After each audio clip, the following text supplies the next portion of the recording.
Voici 3 choses qui parfois m'empêchent d'avancer. J'ai rectifié certaines choses, mais parfois ça revient. Comme tu le sais, je gère une boutique spirituelle, donc une marque de bain afro-caribéen.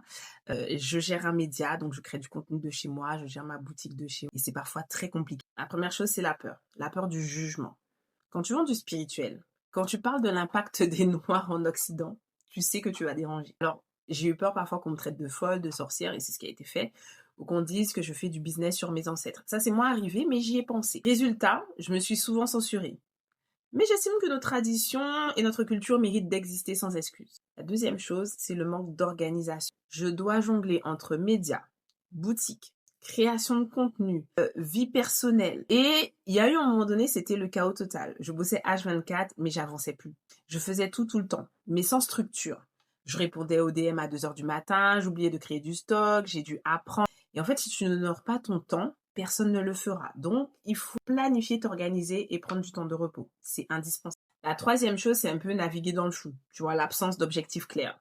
Au début, je voulais juste aider la communauté, partager sur la spiritualité, mais ça avait besoin de structure. C'est beau, hein, mais c'est flou. Comment on peut aider? Qui exactement? Combien? Sans chiffres, sans vision, bah tu t'épuises en fait. Tout ça pour des likes, sans vraiment avoir un vrai impact? Non. Le jour où j'ai écrit je veux que, par exemple, 1000 femmes retrouvent leur pouvoir avec mes bains, tout a changé. Donc la peur, le chaos et le flou, si tu te reconnais, sache que c'est pas une fatalité. On en sort.